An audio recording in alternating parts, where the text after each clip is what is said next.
আজ সরস্বতী পুজো। আমরা সকালবেলায় সেজে গুজে বেরিয়ে পড়লাম ঠাকুর দেখতে। যদিও এখন সকাল নয়, 12:30 বাজে। পুরো রাস্তাতেই আজ খুব ভিড় ছিল। আমার বাড়ি থেকে একটু যেতেই এই মন্দিরটা পড়ে।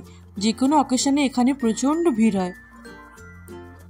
খুব ভিড় দেখে এখানে আমরা আর দাঁড়ালাম না, আমরা এগিয়ে গেলাম।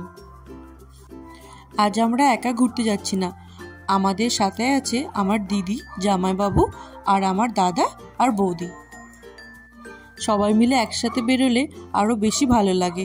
গুজরাটে তো আমরা দুজনেই বেরোই, তাই এখানে ভাবলাম সবাই একসাথেই ঘুরতে বেরোবো।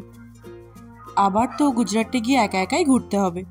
এখানে দাঁড়িয়ে আমার খুব ছবি তুলতে ইচ্ছে করছিল, কিন্তু আমার বর আর গাড়িটা দাঁড় করালো না, বলল পরে তুলে দেবো। কিন্তু সেই পরে আর ওই দিনে আর হলো না। পুজোর দিন সকাল থেকেই প্রচণ্ড রোদ ছিল, আর হচ্ছিল ঠিক সেই রকমই গরম। আর রাস্তা তো যেন শেষ হওয়ার নামই নিচ্ছিল না, অনেকটাই দূর। এটি একটি মিশন, আমরা এখানেই এসেছিলাম, কিন্তু আজ এটা বন্ধ ছিল, কারণ এইবারে 2 দিন সরস্বতী পুজো দেখাচ্ছিল। এখানে আগের দিনই পুজো হয়ে গেছে। আমরা তারপরে অন্য একটি জায়গায় চলে এলাম। এখানেও বেশ সুন্দর পুজো হয়েছে, আর এখানে সবথেকে বেশি ভালো লাগছে এই ফুলের বাগানটা। প্রত্যেক বছর সরস্বতী পুজোর সময় এখানে এই ফুলগুলোকে এনে সাজায়, ভীষণ ভালো লাগে দেখতে।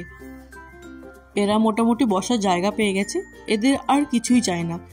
এরপর এরা এখান থেকে উঠবে বলে আর মনে হচ্ছে না, কিন্তু আমাদের তো ছবি তোলা কাজ, আর আমরা ছবি তোলার জায়গাও পেয়ে গেছি। তাই বাস এবার আমাদের একের পর এক ফটোশ্যুট শুরু হয়ে গেল। সবার প্রথম আমারই ফটোশ্যুট শুরু হয়ে গেল।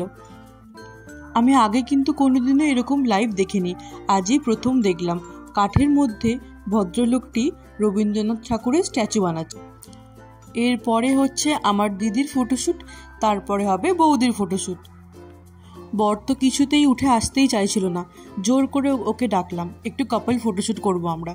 দিদি জামাইবাবু ছবি তোলা চলছে, তারপরে আস্তে আস্তে আমরা এক এক করে ছবি তুলে নেব। আমার বর মনে মনে এখন বলছে, কখন যে হবে এদের ছবি তোলা। আমার বর আমাকে ডাকছে যে চলায়, এবার আমাদের ছবি তোলা হবে। এবার মোটামুটি সবারই ছবি তুলে মন ভরে গেছে, এবার আমরা বেরিয়ে পড়ব। এরপরে আমরা যেখানে যাব সেখানে কিন্তু ঠাকুরটা ভীষণ সুন্দর হয়েছে। পুরো রাস্তাটাতেই কিন্তু ভীষণ ভিড় ছিল, টোটোয় ভর্তি ছিল, আর ফুচকা, কফি, ঘুগনি এগুলো তো ছিলই। পুরো রাস্তা জুড়েই যেন মেলা বসে গিয়েছিল সেই দিন। এখানে বাচ্চাদের ছবি আঁকার কম্পিটিশন হচ্ছে, আর একদিকে হচ্ছে কুইজ।